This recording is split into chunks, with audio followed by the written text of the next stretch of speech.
사도신경하심으로 신앙 고백하겠습니다.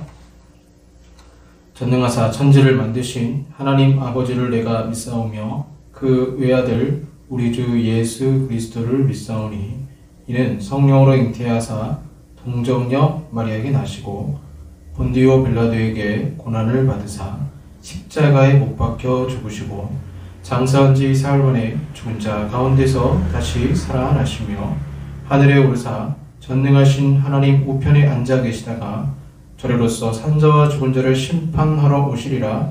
성령을 믿사오며 거룩한 공예와 성도가 서로 교통하는 것과 죄를 사하여 주시는 것과 몸이 다시 사는 것과 영원히 사는 것을 믿사옵나이다.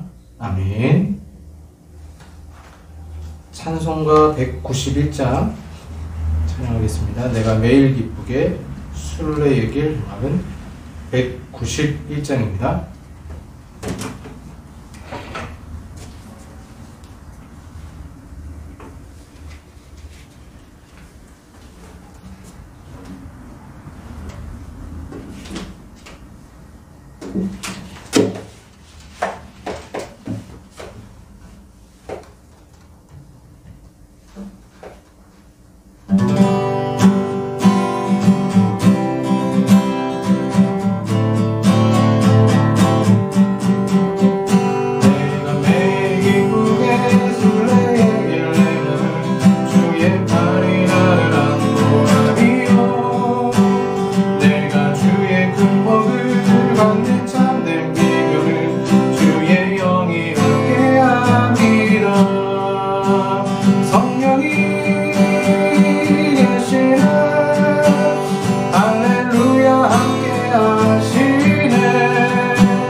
기도하겠습니다.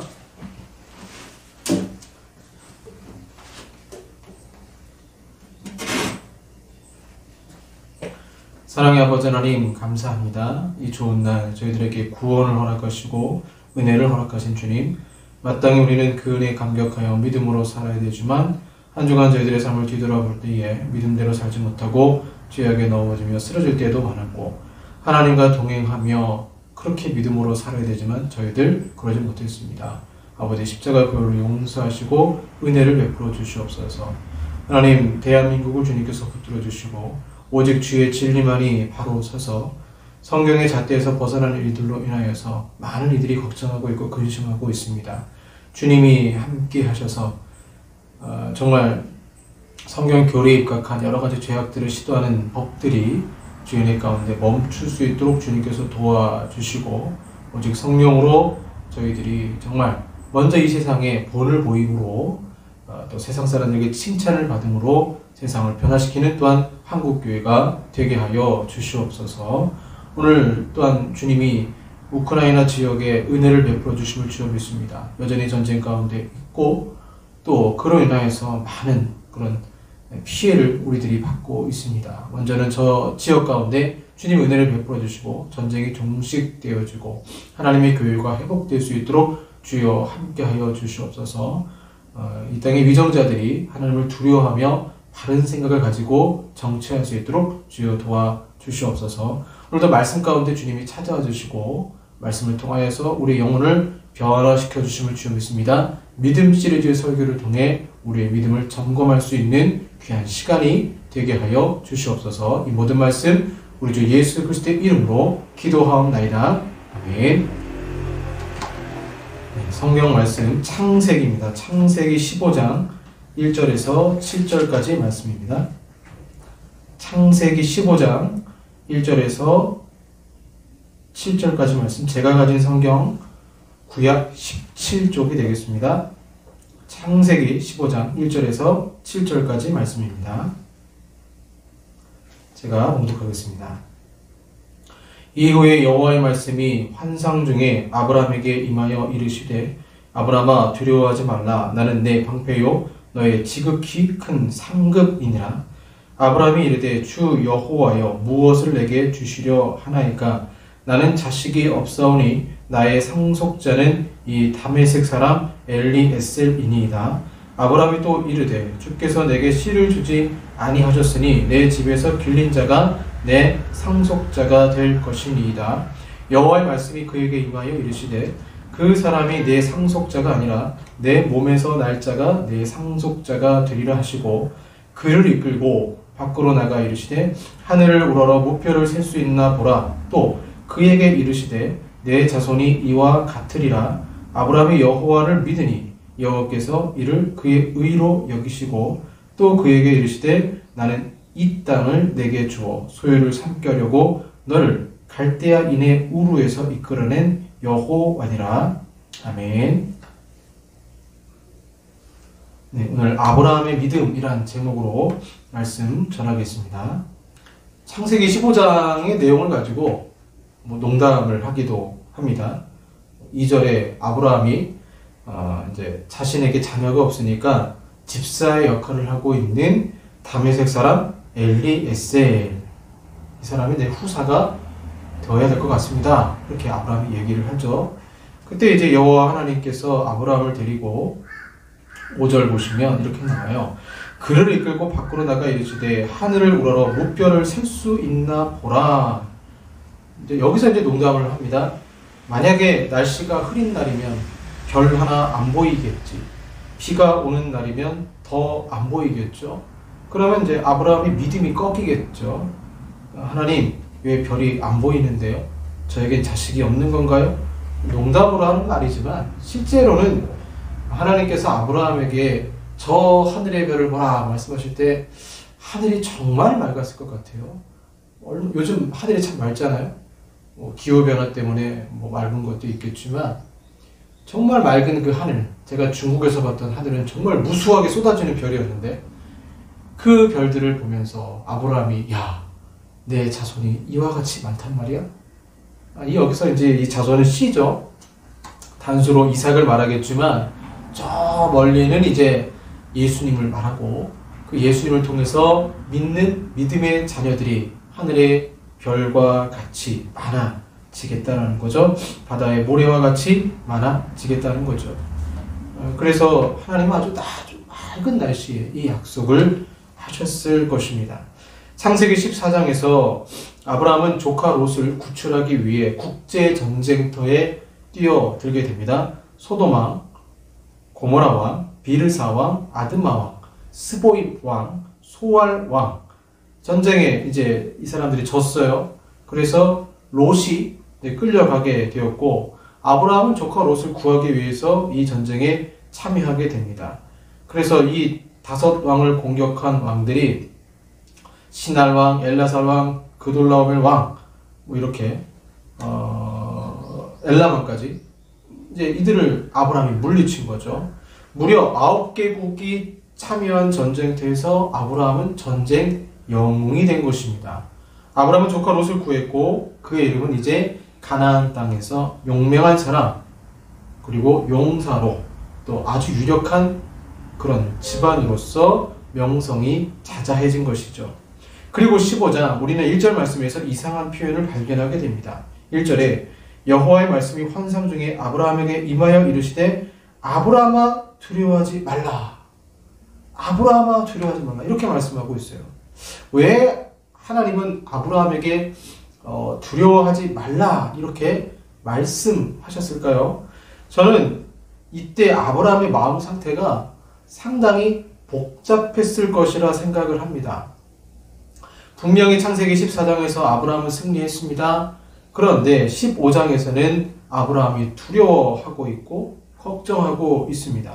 먼저 우리가 추측할 수 있는 것은 주변국들이 이제 아브라함을 공격할 가능성이 높아졌다는 거죠. 이제 아브라함은 표적이 됐습니다. 감히 9개국 전쟁터에 참여해서 전쟁의 종지부를 찍은 자입니다. 아브라함은 언제든지 공격받을 수 있는 질시와 질투의 대상이 된 것이죠. 예를 들면 사업 대박이 났습니다. 어떤 직장인이 은퇴하고 치킨 사업을 시작했는데 대박이 났어요. 그럼 그 사람 마음 편할까요? 편할 수가 없어요. 우리나라는 경쟁 사회죠. 몇 미터 거리에 또 치킨집이 생기고 손님들이 그쪽으로 몰리면 잠도 못 자고 고통스러울 수밖에 없습니다. 제가 전에 읽었던 책 중에 어쩌다 카페 사장이라는 책을 읽었어요.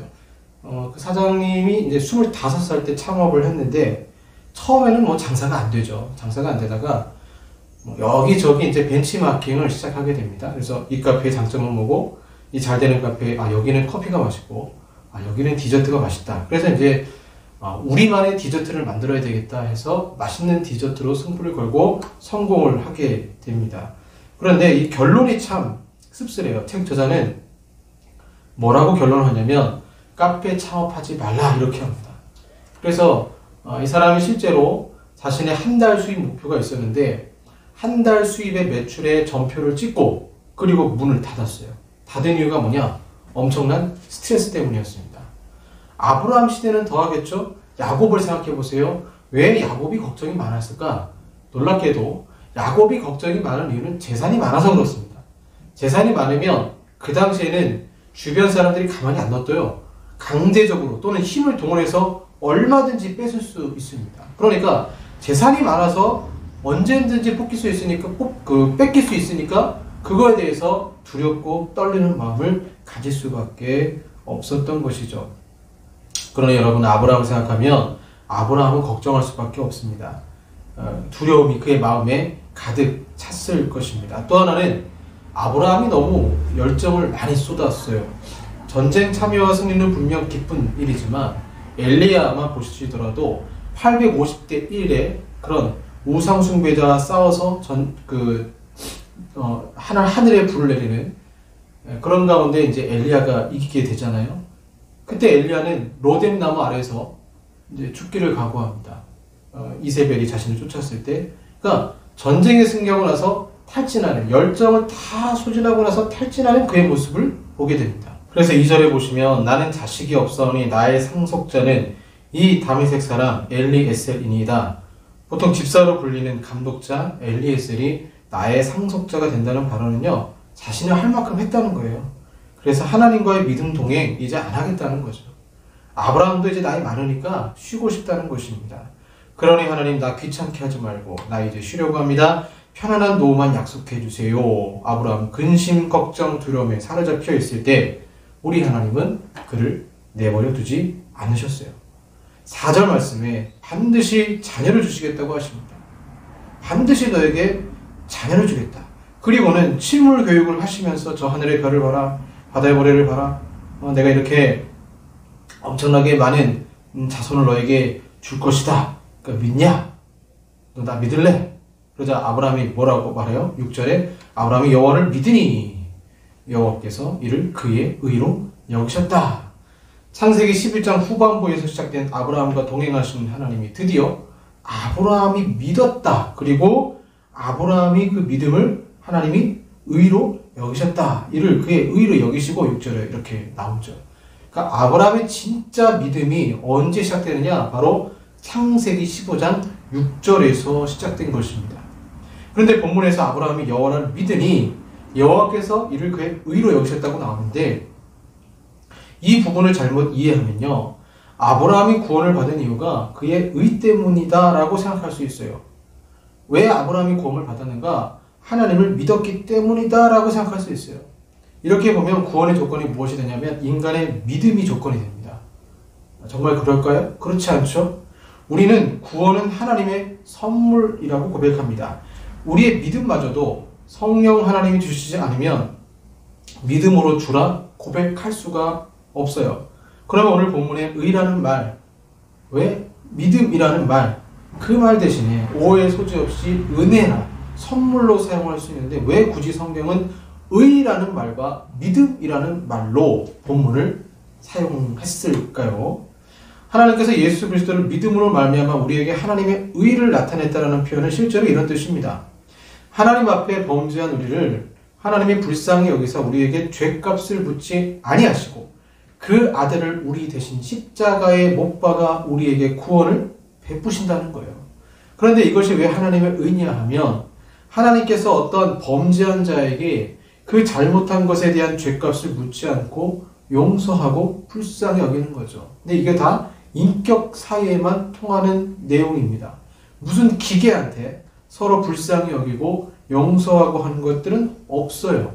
이것은 인격과 인격이 하는 것이라서 예수를 믿음으로 말미암아 구원을 베푸셨다 해서 믿음이라는 단어를 등장시키는 이유는 믿음이 방법이나 조건이 되어서가 아니라 이미 하나님이 우리를 구원하려 하시되 우리를 인격의 대상으로 여기시고 우리에게 신뢰와 사랑을 갖고 주님이 찾아오셨기 때문이에요. 의는 법적인 의미에서뿐 아니라 인격적인 의미에서 옳다라는 의미가 됩니다. 그러니까 법적인 이신칭의도 있지만 인격적으로 이제 아브라함이 하나님은 정말 믿을 만한 분이구나. 왜? 전쟁에서 승리했잖아요. 그리고 무뼈를 셀 수 있는 보라 말씀을 자녀를 약속하잖아요.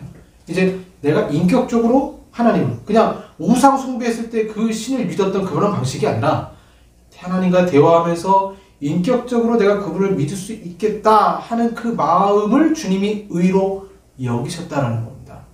기계적 믿음이 아닌 인격적 믿음의 모습을 보고 하나님이 그것을 너 이제 나와 관계를 형성하려고 하는구나. 그 모습을 보고 그것을 의로 여기셨다라고 말씀을 하시는 거죠. 사랑에는 여러 가지가 있습니다.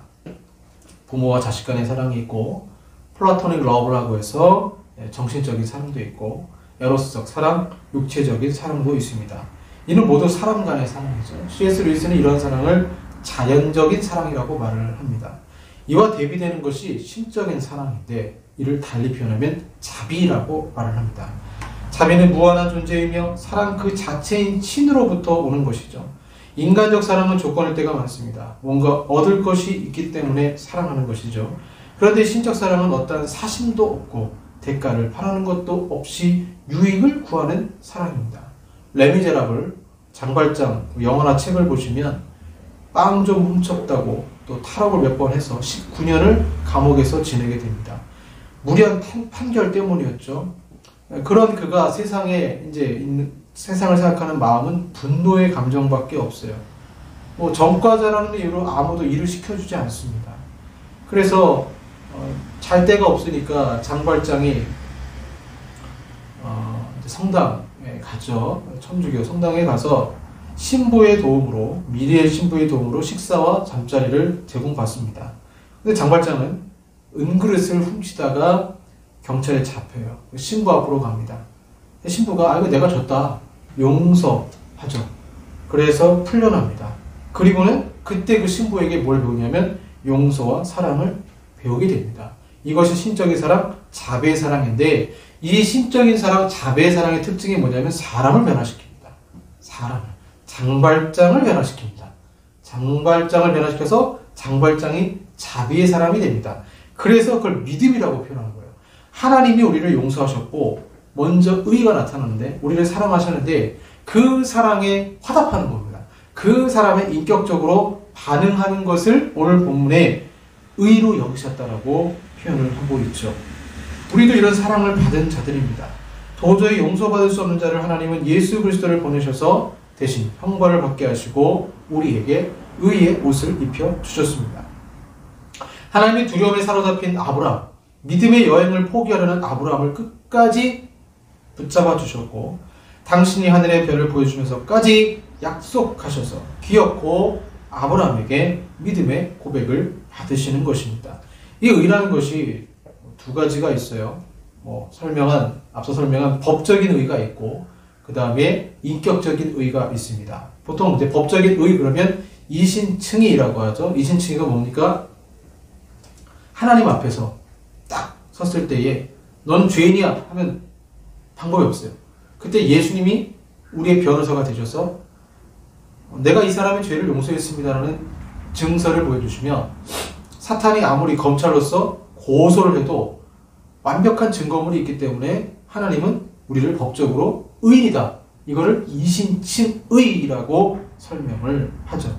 그런데 우리는 신앙에 있어서 자꾸 이신칭의는 안 잊어먹어요. 이신칭의. 내가 법적인 의를 받았다 이건 안 잊어버리는데 뭘 자꾸 잊어버리냐면 인격적인 의를 자꾸 잊어버리는 거예요. 왜 그럴까요?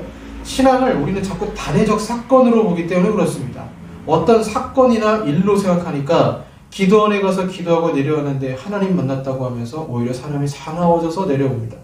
성경을 많이 읽었는데 눈빛이 부드럽지가 않아요. 종교적인 행사를 많이 하는데 하나님과 동행하지 않기 때문에 하나님과의 인격적인 교제가 없기 때문에 하나님 말씀으로부터 영향을 받지 못하는 것입니다. 믿음이 무엇입니까? 하나님에 대한 이해와 신뢰입니다. 성도는 하나님을 이해한 만큼 신뢰하게 되어 있습니다. 여러분, 남편을 아내를 얼마나 이해하세요? 가끔 제 아내는 제가 오이를 좋아하는 것에 놀라요. 제가 오이를 좋아하는 줄 몰랐던 거죠. 야채를 안 좋아하니까 그렇게 생각했던 것 같습니다. 사람이 사람을 아는 과정은요, 참 긴 세월이 필요합니다. 그 긴 세월 속에서 말 못할 고통과 아픔이 있죠. 하나님과의 믿음의 경주도 마찬가지입니다.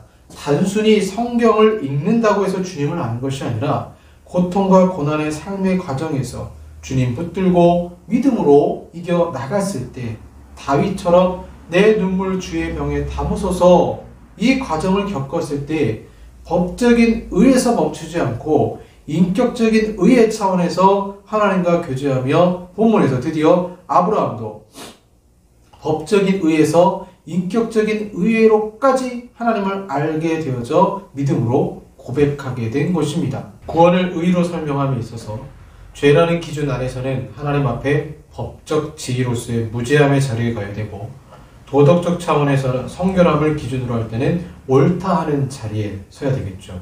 이 의를 하나님과 함께하는 동행의 차원으로 볼 때는 영생을 누린다고 표현하고 죄와 사망에서 해방되어 하나님께 돌아왔다고 할 때는 구원이라고 하고 하나님과 함께 살게 됐다고 할 때는 하나님과 화목됐다라고 말을 합니다.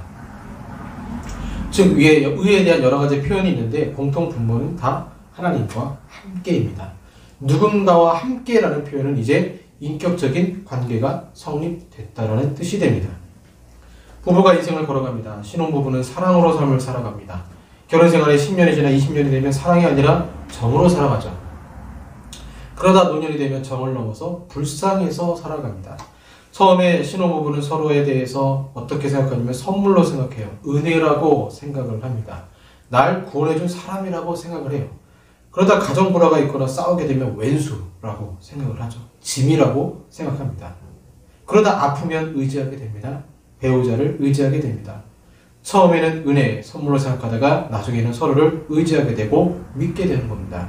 사람을 믿게 되는 과정, 인격의 과정입니다. 오늘 본문에 아브라함의 믿음을 의로 여기셨다고 나오는데 로마서에서 믿음으로 믿음에 이르게 한다거나 하나님의 의가 나타났다고 표현하는 것은 바로 그런 인격적인 관계를 말하는 것입니다. 은혜나 선물은 일방적입니다. 하지만 의는 일방적이지 않습니다. 믿음은 일방적이지 않아요. 믿음은 이제 부부가 서로를 믿고 대화를 한다는 뜻입니다. 믿음은 진짜 인격적인 교제가 시작되는 것이죠. 여러분, 우리가 언제 하나님께 기도합니까? 뭔가 문제가 있고 고통이 있을 때이죠. 아브라함이 두려웠을 때에 하나님은 그의 상급이 되시고 방패가 되신다고 약속하셨습니다. 그런 믿음의 대화 속에서 기도하는 아브라함의 믿음을 의로 여기셔서 하나님이 기뻐하시는 것입니다. 누구누구야 이제 내가 나에게 속 얘기를 하는구나. 내가 이제 나에게 아픔을 얘기하는구나. 이제 내가 나를 의지하는구나. 법정에 있는 의를 뛰어넘어 인격적인 의, 인격적인 믿음, 나 구원 받았어 에서 멈추지가 않습니다. 그 인격적인 의는 나는 오늘도 주님과 동행하고 싶고 내일도 주님과 동행하고 싶다고 고백하게 됩니다. 바라기는 이런 여호와를 믿은 그런 아브라함의 그런 모습들, 진짜 믿음의 시작이 이미 우리에게 시작이 됐는데 혹시 놓쳐버리고 있다면 다시 과거의 한 다이어 사건의 인격적인 이신층의 의가 아니라 그것을 뛰어넘어서 인격적인 의로서 하나님께 영광 돌리시는 저 여러분들 되기를 바랍니다. 기도하겠습니다. 하나님 아버지 감사합니다. 주님, 우리가 믿음으로 반응하기를 원합니다. 아브라함이 힘들고 두려워 떨 때에 찾아오셨어요. 또 아브라함은 그 순간 기도함으로 주님께 영광 돌리고 인격적 반응을 통해 믿음을 고백한 것처럼 저희들 그러한 삶의 현장에 있습니다. 동일하게 믿음으로 고백하며 주님의 약속을 받아내고 그 약속으로 하루하루 승리하며 살아가는 저희들이 되게 하여 주시옵소서. 예수님 이름으로 기도합니다. 아멘. 찬양하시겠습니다. 아무것도 두려워 말라.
지켜주시네.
기도하겠습니다.